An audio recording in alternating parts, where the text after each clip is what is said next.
E aí, galera, esse é mais um episódio do Maldita Politicagem. Eu sou o Alessandro. O tema de hoje que nós vamos discutir aqui são os puxadores de voto e os donos de partido, duas figuras marcantes para a política brasileira, e para isso estou aqui reunido com a elegância, com o carisma dessa pessoa maravilhosa, direto de Querência do Norte. Tudo bem, Luiz? Olá, Alê, saudações a todos e todas. Pois é um tema que aparece bastante, né, em conversas com alunos ou mesmo na imprensa.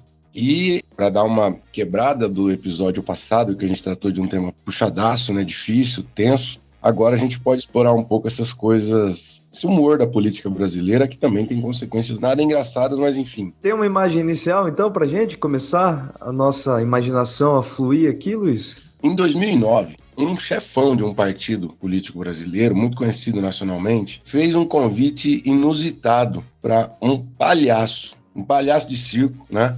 Não um palhaço no sentido figurado, um palhaço mesmo, para almoçar.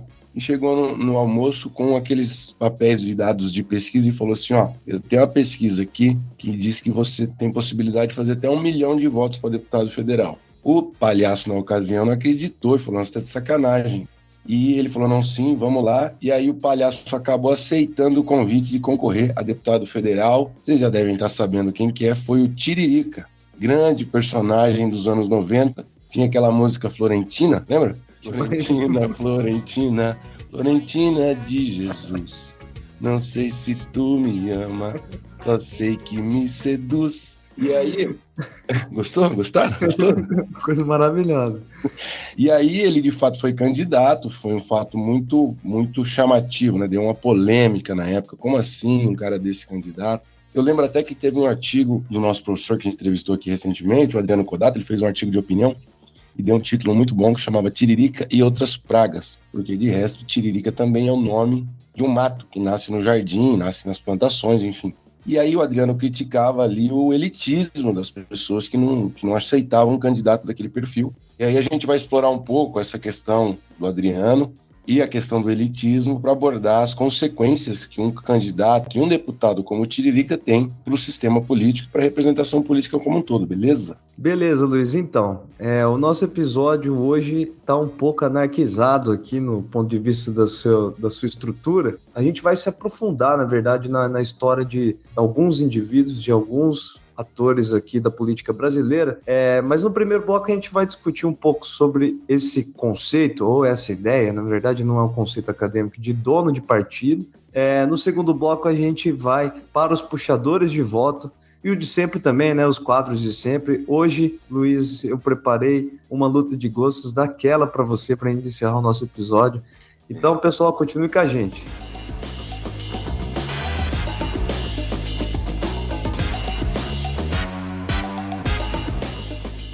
Vamos lá destrinchar qual que é o papel e o significado das figuras como Tiririca e outras no sistema político brasileiro. Lembrando que a gente vai dar um giro e vai chegar a discutir, claro, o Jair Bolsonaro e as implicações de um partido como o PL, do qual pertence o Tiririca, com uma figura como o Bolsonaro.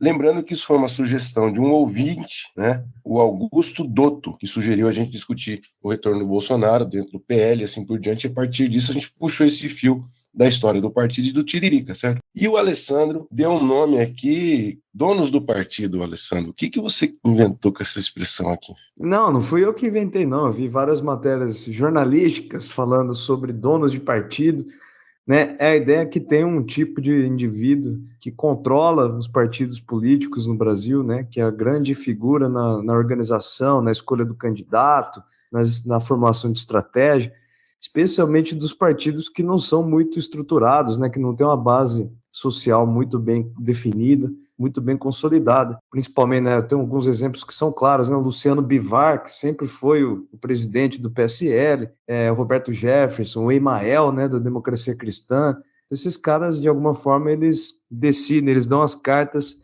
nos partidos que eles mandam. E aí, a gente vai falar em uma figura muito importante que vai mais ou menos nessa direção, né? Por isso que eu estava procurando por algum conceito. Mas tem um conceito, de fato, né, teórico, né, Luiz, que chega mais próximo de delimitar esse tipo de figura, né? A ideia do profissional político oculto, que é do Pane Bianco, que mais ou menos descreve esse indivíduo que manuseia o partido, que mobiliza os recursos do partido para expandir a força do partido, para fazer o partido crescer, e para isso ele transita na estrutura do crescimento do Estado. À medida que o Estado cresce, cria mais ministérios, mais secretarias, esse indivíduo vai expandindo o Estado dentro dessa estrutura estatal. E, em geral, ele tem como característica, ele mobiliza relações predominantemente pessoais.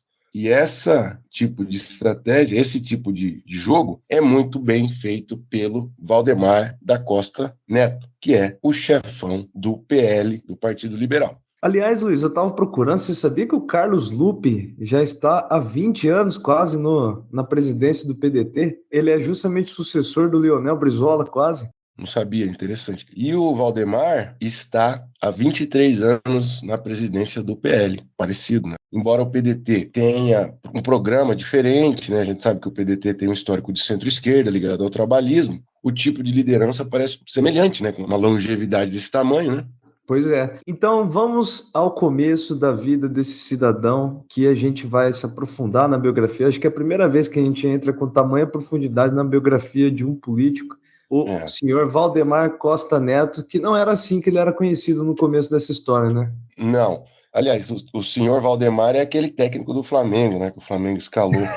Não, senhor Valdemar. Tem até um áudio disso. Bom, Valdemar, o caralho! Valdemar é o caralho.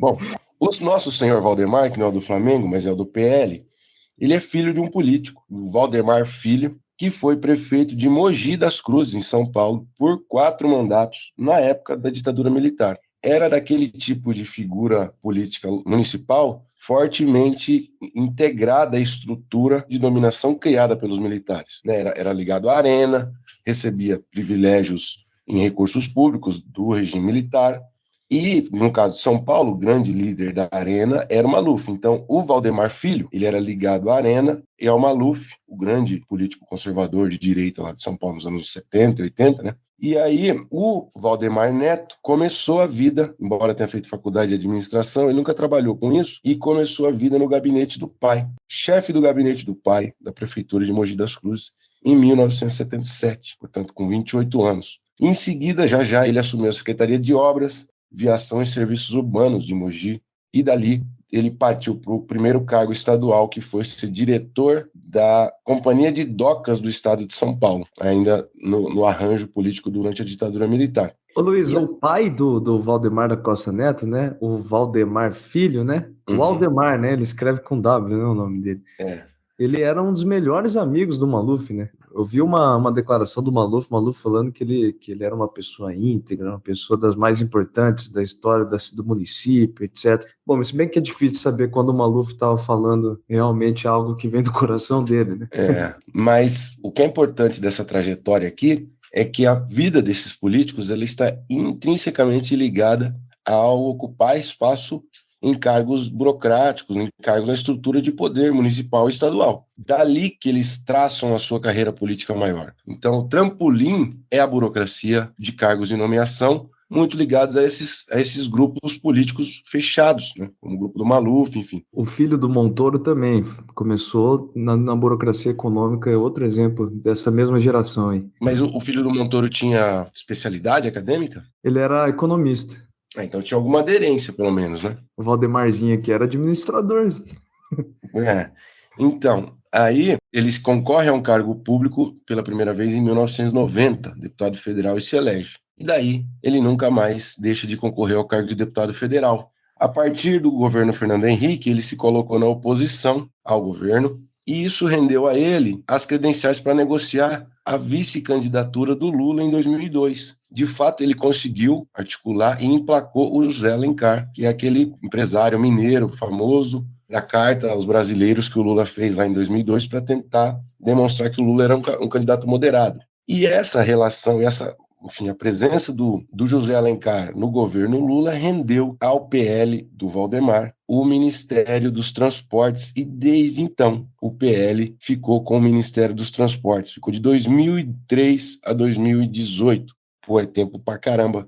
Trocava de governo, mas o PL ficava sempre com o Ministério dos Transportes. Olha que coisa louca, né? Ministério dos Transportes que agora está nas mãos de Renan Filho, né? É, Então, Luiz, para a gente tentar fazer uma ligação aqui, é possível então dizer que o Valdemar é um tipo de dono de partido ou um profissional oculto do PL? eu acho que sim, porque ele assumiu a presidência do PL no ano de 2000, depois que o presidente e que o então fundador do PL, o Álvaro Valle, faleceu. E essa presidência dele se mantém basicamente explorando as possibilidades do partido ganhar mais recursos públicos. É assim que ele cresceu como presidente e tem essa ascendência sobre os líderes regionais do PL, né? Então, existem líderes nos estados, os presidentes dos diretórios estaduais, que são absolutamente leais ao Valdemar da Costa Neto.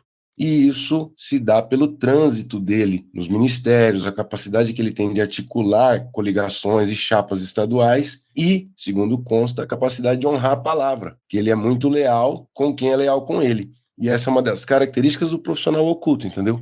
E antes dele ser, né, propriamente presidente do partido, ele já exercia o papel de líder do partido, né, na Câmara, Isso. né? Então, há muito tempo está na liderança política do partido, do PL, né, que mudou de nome, né, ao longo da sua história. Em um determinado momento ele foi PR, né? Só para atualizar esse ponto, na década de 2000, entrou em vigor a cláusula de desempenho, que exigia que os partidos tivessem determinada votação mínima para ter acesso aos recursos públicos. O Valdemar negociou a fusão do então PL com o Prona, do Enéas. Dessa fusão do PL com o Prona, surgiu o PR, Partido da República. Esse nome perdura até 2019, quando eles retornam para o nome de PL, Partido Liberal. Partido da Reedificação da Ordem Nacional, Luiz Domingos, Prona. Isso. Grande Prona, pô.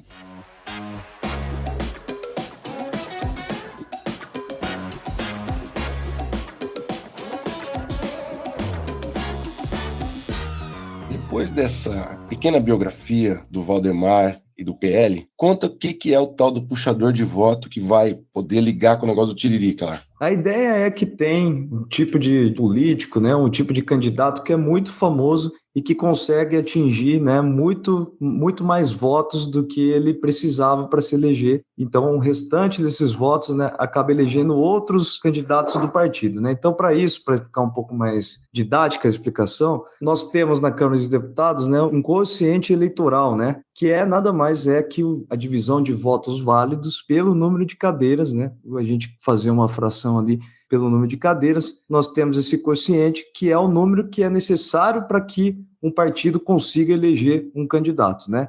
Aí vai indo na ordem daqueles que são os mais votados dentro de um partido, conforme um partido X, seja lá qual for, consegue atingir, bater tantas vezes esse quociente, é o número de cadeiras que aquele partido vai ter. Então, o puxador de voto, vamos supor que o quociente eleitoral seja de 100 mil, né? Criando aqui apenas um exemplo besta, aí aparece lá o senhor Luiz Domingos Costa e consegue 800 mil votos. Então, ele conseguiu o dele, né? Os 100 mil necessários para a cadeira dele e mais 7 outras cadeiras, né? Desde que esses outros candidatos tenham obtido o número mínimo, né? Que é necessário ser atingido nas últimas eleições. Então, é essa a ideia. Então, de alguma forma, o nosso cidadão do primeiro bloco, o Valdemarzinho, o Valdemar Neto, tem o talento para achar cidadãos para se encaixar nesse perfil de puxadores de voto, né? Na verdade, a gente pode chamar ele do grande criador de puxadores de voto. É um caça-talento.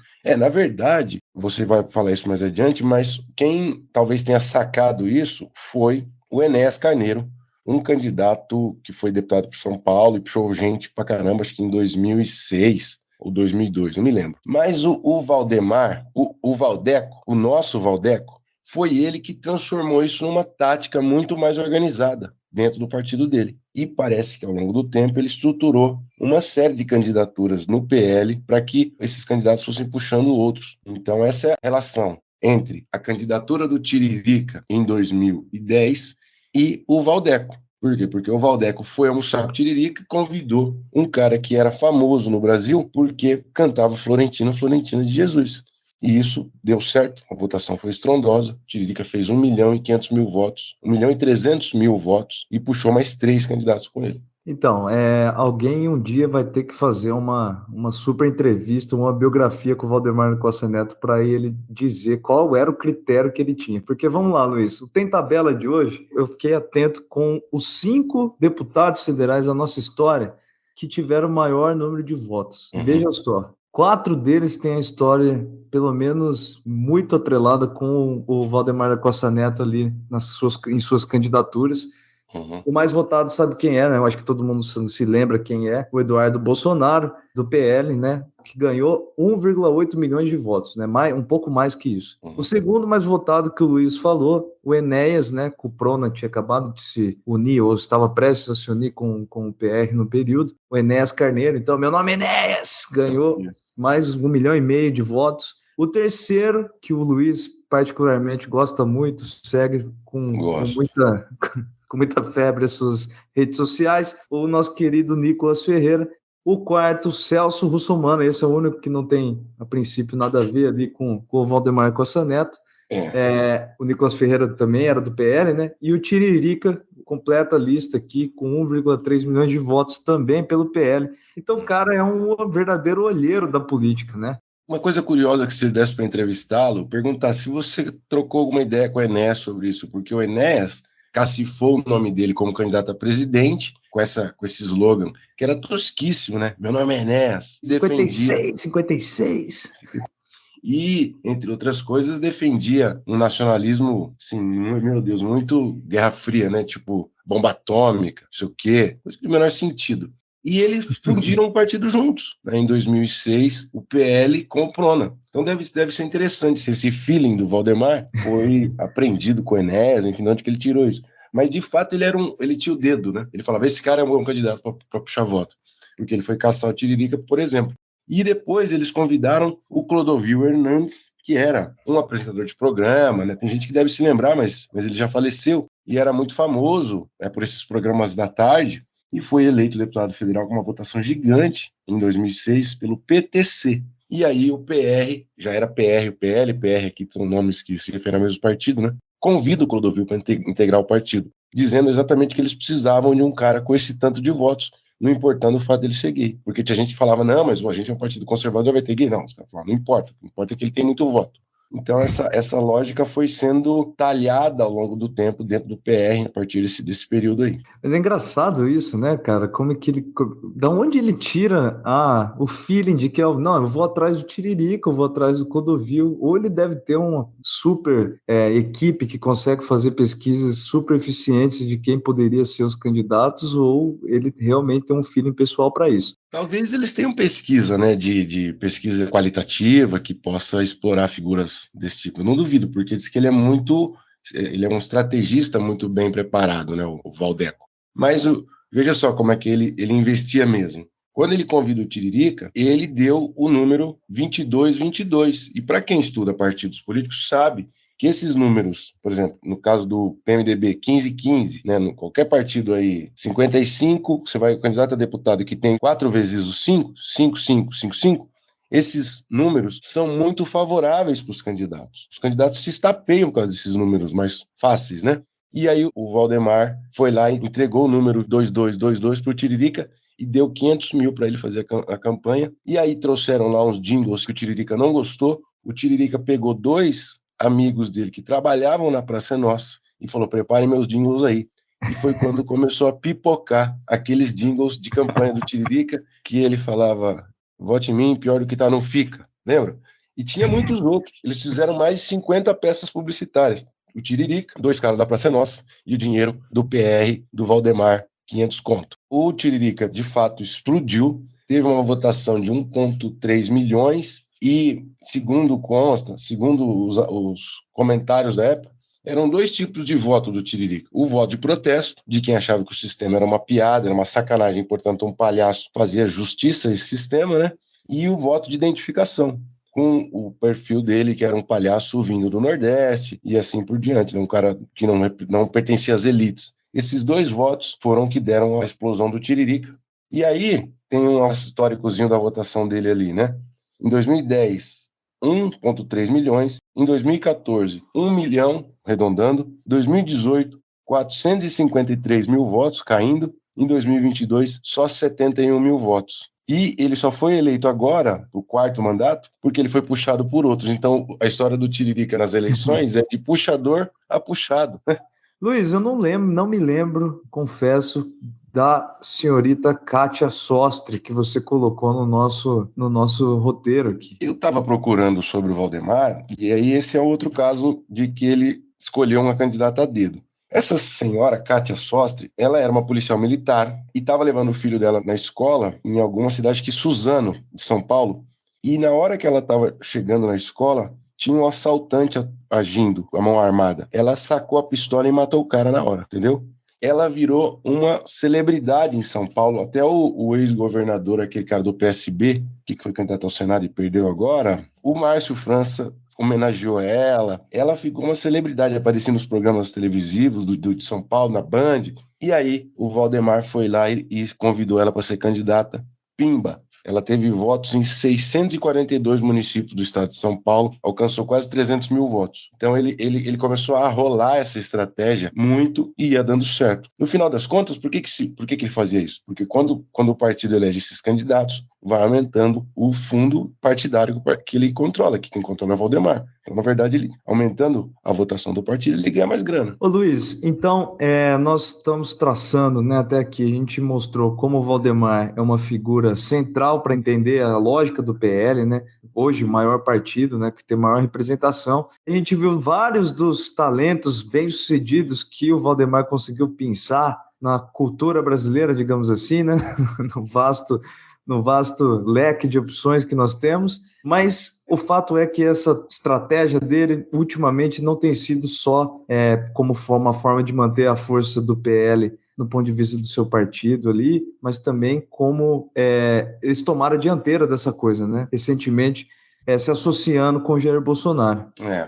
Eu acho que ele teve grandes jogadas na vida dele. Por exemplo, a vice do Lula lá em 2002. Mas esse trabalho mais de varejo, né, colocando nomes e aumentando a força do partido, foi fazendo com que o partido crescesse ao ponto de que em 2018 era o Valdemar e o PR eram os grandes cobiçados pelas outras candidaturas, porque ele trazia tempo de televisão e recursos. E aí, em 2021, numa queda de braço com o PP, o PL consegue trazer o Bolsonaro e arrasta junto a família Bolsonaro e esses candidatos bolsonaristas hard, como o próprio Nicolas Ferreira. E a expectativa dele, do Valdemar, com a vinda do Bolsonaro, era de que ele elegesse 60 deputados federais. O plano deu tão certo que ele elegeu 99 deputados federais, na onda desse bolsonarismo do cão, né? Então o partido virou o maior partido brasileiro. É bizarro, né? O maior partido brasileiro. É realmente preocupante, né? O Bolsonaro e a sua querida esposa, que devem estar muito felizes agora, né, Luiz, com os seus novos salários divulgados recentemente na mídia brasileira. Parece que o Jair Bolsonaro vai receber 40 mil ao mês, o que dá 480 mil por ano, né? Com a sua atuação no Partido Liberal. Vai ser presidente de honra, né?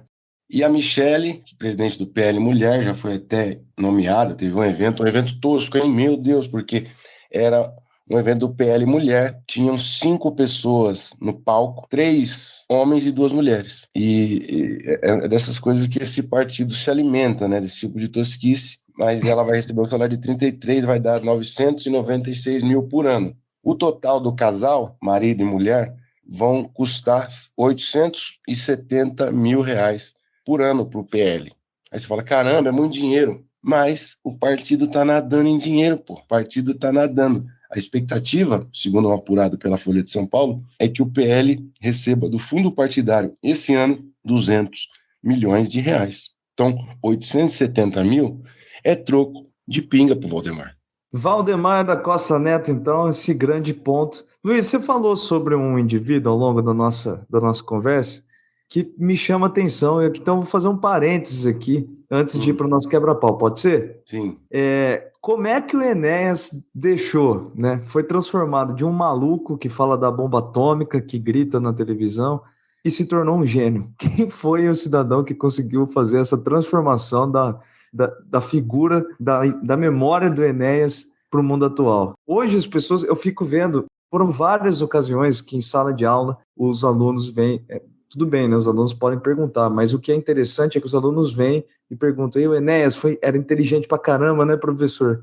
Eu falo, meu Deus, gente, a minha memória era de um cidadão completamente lunático na televisão, falando um nacionalismo frajuto, que agora virou um gênio, né? É que assim, eu acho que essa releitura do Enéas como um gênio foi parte da estratégia do bolsonarismo de disparo de memes e videozinhos com as frases de efeito dele que eram extremamente nacionalistas e conservadoras. Mas tem uma entrevista dele no Jô Soares, se vocês quiserem puxar aí, quem tiver tempo e gosto por esse tipo de loucura, ele não fala nada com nada. Ele tem uma postura de um cara sério, não é como esses bolsonaristas malucos de hoje, porque ele era médico, né? Ele era médico e tinha funções ali em hospitais em São Paulo. Então ele era um indivíduo, vamos dizer assim, com mais respeitabilidade do que o candidato bolsonarista médio, do que, por exemplo, o Jair Bolsonaro, que é um cara bonachão, largado, zoado, que, enfim, toma banho, né? Os bolsonaristas, meu, cada figura tosca. O Enéas não tinha essa figura, ele era um cara mais bem apessoado e impunha certo respeito. Mas a plataforma dele era uma plataforma lunática e, na prática, ele não falava nada com nada. E esse resgate do Enéas agora é para reforçar a ideologia nacionalista do bolsonarismo e ficar pensando esses ídolos mortos, como os caras da ditadura, essas coisas que, porra, Mas, cola. mas, mas assim, eu estava reparando, fazia tempo que eu não via coisa do Enéas, né? Eu achava sempre cômico, Luiz, mas eu estava reparando hoje, né, fazendo o roteiro aqui com você, como várias das coisas que ele falava na época foram, né, resgatadas, né? Essa coisa de nunca serei um político profissional, tenho vergonha disso, um nacionalismo bem esquisito mesmo. E aí o que me fez pensar é o seguinte, né? Naquela época existia um consenso, né, de que aquele cidadão não poderia ser presidente da República, né? E hoje em dia a gente elegeu, né, um cidadão mais ou menos com esses atributos, aliás, e o que me fez pensar, pô, será que é só uma reinvenção da história do Enéas Carneiro, ou será que é a população brasileira mesmo que mudou e tá pensando de acordo com esse tipo de líder político? No quebra-pau acadêmico, Luiz, eu fui pesquisar, eu não sei se você tem um outro ponto, eu fui pesquisar se de fato os nossos puxadores de voto, pessoas como o Clodovil Hernandes, eu não sei se as pessoas, os meus alunos, por exemplo, sabem quem é Clodovil, mas procurem aí a foto, era uma figura também. Pessoas como Clodovil Hernandes, Tiririca, esse tipo de gente, será que eles de fato causam, né, uma distorção muito grande da lista, né, dos mais votados, naturalmente, aqueles que recebem os votos de forma direta?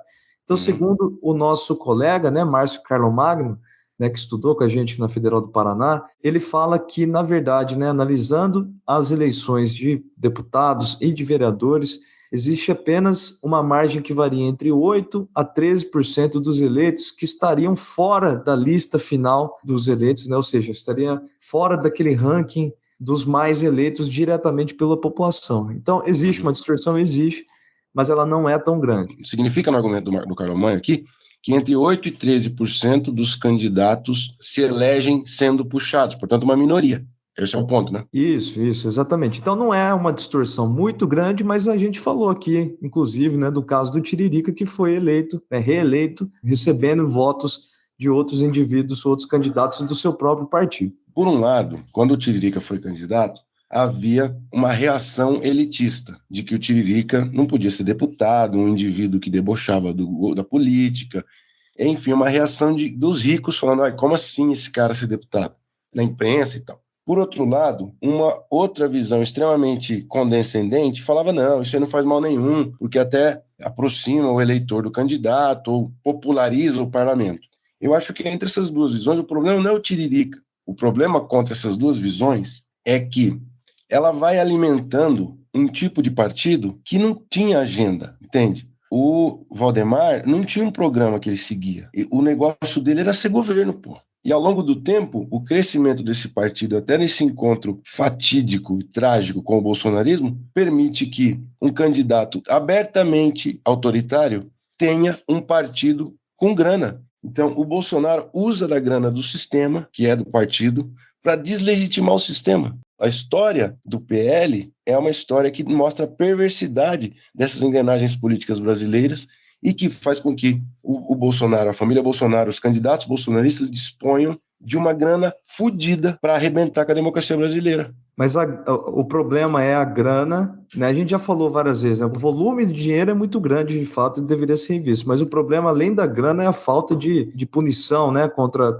algumas ações, algumas posturas políticas, obviamente antidemocráticas, né? Então, e aí é uma junção da fome com a vontade de comer, né?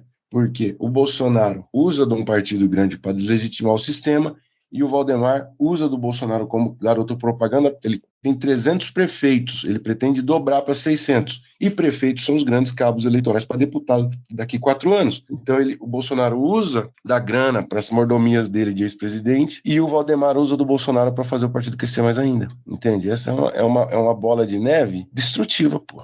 Esse é o pacto do Brasil de 2018 até os dias atuais.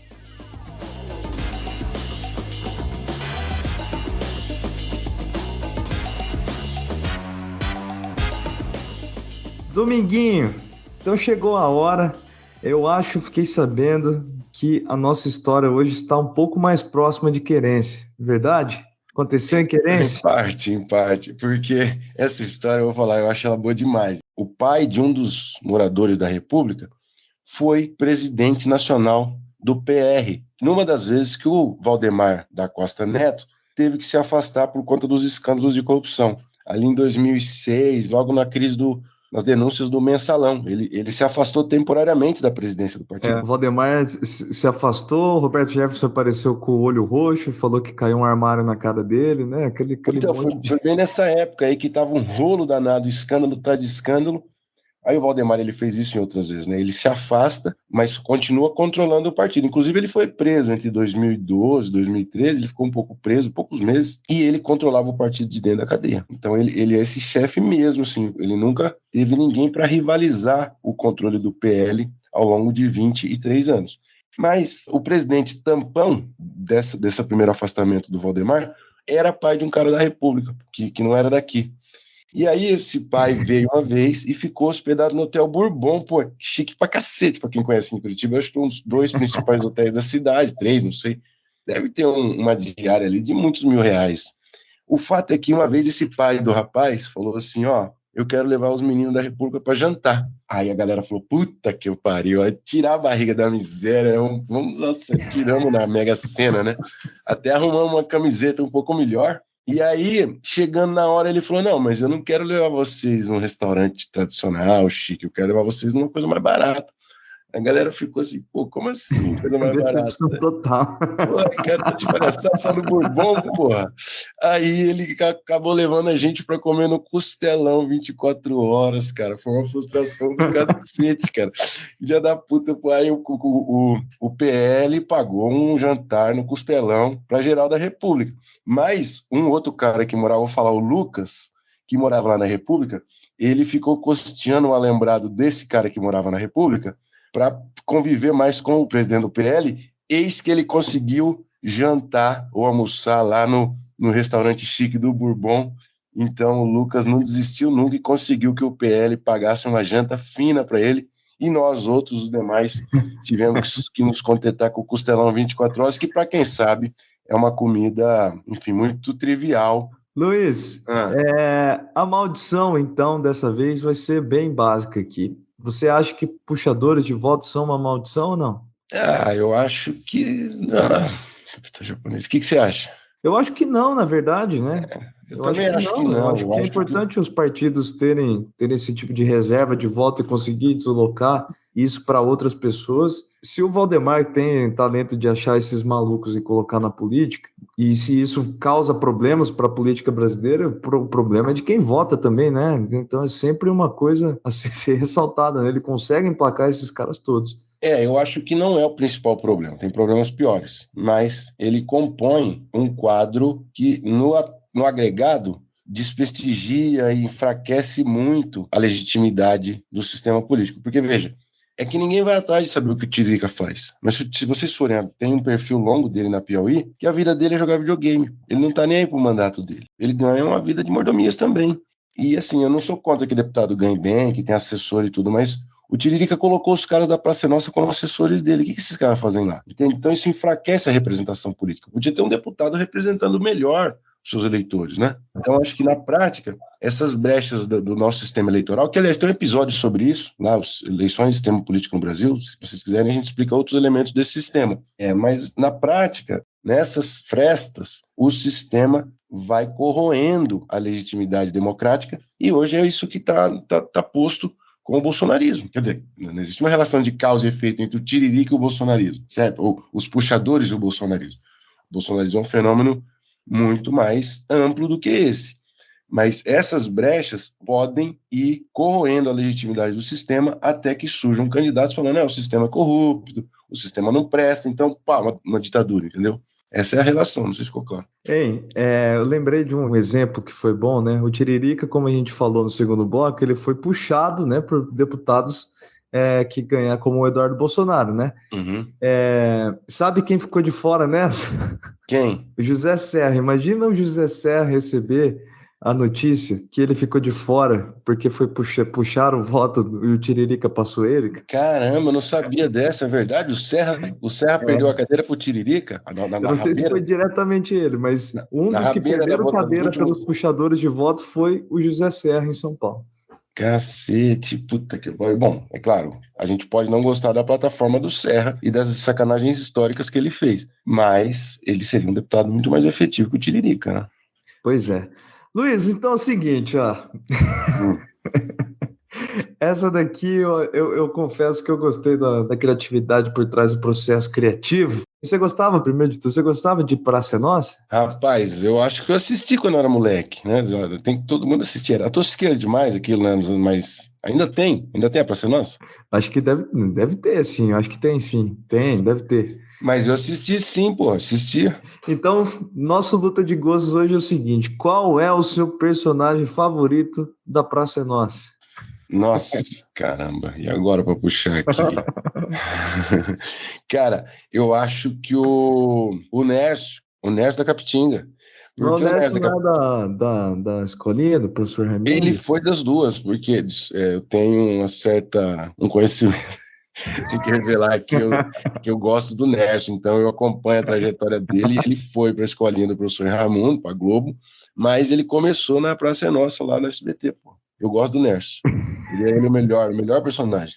E você? Cara, eu acho que o meu favorito é o Batoré. Batoré, aquele. Ah, o que era Vesgo? Isso, Vesgo. Batoré. Se pudesse usar o exemplo da Praça é Nossa, da Praça é Nossa, não, desculpa, da Zorra Total, eu gostava de um político, inclusive, que era o Babaluf. Não tinha muita graça, mas eu achava engraçado a interpretação do ator. Então, Babaluf e Batoré eram dois indivíduos que eu gostava dos personagens. Agora você sabe que teve um ouvinte mal-humorado há alguns meses atrás que falou que o novo formato do Maldita Politicagem, que tem todos esses blocos, né? Desde o começo até agora, falou que o Maldita Politicagem estava aparecendo na Praça é Nossa de tanto quadro que tinha. Quem que falou isso? Não vou falar quem que é aqui, que ele não vai gostar, mas foi um ouvinte assim, meio desbocado. Tô sabendo. Bom, e vocês acham que o Maldita Politicagem é um podcast que tem muitos quadros? Vocês cortariam algum quadro do Maldita Politicagem? Escreva pra gente aí ou no Twitter ou no Instagram, como, por exemplo, o Augusto Dotto, que sugeriu o tema de hoje. Então, para concluir a pergunta dele, né, com um pouco de seriedade aqui, japonês. Todo mundo sabe que o Bolsonaro é uma liderança muito forte. O bolsonarismo é um fenômeno que está aí. E eu acho que essa junção do Valdemar e das ambições do Valdemar com o Bolsonaro é uma combinação muito perigosa. Porque o Bolsonaro, o que falta ao Bolsonaro sobra ao Valdemar, que é a estratégia, que é a capacidade de leitura política, a capacidade de construção de um projeto político sustentado no clientelismo, no fisiologismo, mas um projeto sustentado. O cara tá aí e chegou onde chegou. Ele é o chefe do principal partido do país atualmente, né? Então essa combinação é muito perigosa. Então, eu confesso que eu não sei exatamente, nunca parei para pensar. A gente sempre estuda o Valdemar da Costa Neto e vários outros líderes partidários e enxerga neles grandes potenciais criadores de pessoas eleitas, né? Só que dentro do governo, né, eu nunca vi um padrão, seus próprios votos, como ele normalmente se posiciona. Eu tenho uma ideia vaga, né, deve ser um típico centrão de direita, né, que sempre tá lutando pelo fisiologismo do seu partido. Mas eu te confesso que, como atuação parlamentar e suas ideologias, eu estou muito longe de saber como ele se comporta. Eu acho que ele nunca foi um cara de posições firmes, embora o partido tenha um nome liberal e tenha ali certas pautas conservadoras, ele apoiou a Dilma, ele era muito cuidadoso para que os deputados seguissem a orientação da Dilma, menos no impeachment, que daí abandona a Dilma, né? Mas, veja, essa é uma coisa de que o Valdemar, ele era um político de um partido que ele guiou o PL para ser aquilo que a literatura chamava que é o partido de escritório, que o partido não persegue nem voto, pura e simplesmente, como o PMDB. O PMDB era um partido que era perseguidor de voto, vote seeking, né? E o partido diferente, como o PT, que é o policy seeking, que é o partido que persegue políticas, tem um programa. Bom, Luiz, esse é com certeza um dos episódios mais malucos que nós tivemos. A gente saiu lá do Praça é Nossa, da Florentina. É Florentina, né? Florentina. De É porque é mais da sua geração, é mais da sua geração essa. A gente saiu lá da Florentina e foi parar no Valdemar Costa Neto, no Jair Bolsonaro, enfim. Mas essas coisas eu espero que tenha ficado mais ou menos claro, né? Qual é a conexão de uma coisa com a outra, não é tão distante assim, né? Esses efeitos todos, essa habilidade de um grande líder político e as brechas do nosso sistema. A loucura não é do episódio, é da política brasileira, porque do Tiririca a gente foi dar no Bolsonaro por meio das mãos do Valdemar, né? Esse é um pouco isso. Luiz, tem avisos paroquiais pra gente? Pô, a gente não falou, mas tem que falar da nossa campanha de financiamento coletivo. São pessoas maravilhosas que ajudam a financiar para a gente melhorar, porque o programa precisa de aprimoramento técnico e etc. Então, quem gosta e pode, faz uma doação para a gente no apoia.se/Maldita Politicagem. E, além disso, escreva para a gente nas redes sociais. E se você gostou, indica isso para um amigo ou para uma amiga e coloca a moda Fokker das 5 estrelas lá no Spotify que a galera não tá colocando. Estaremos esperando para vocês falarem sobre qual é o personagem favorito do Praça é Nossa lá nas nossas redes sociais.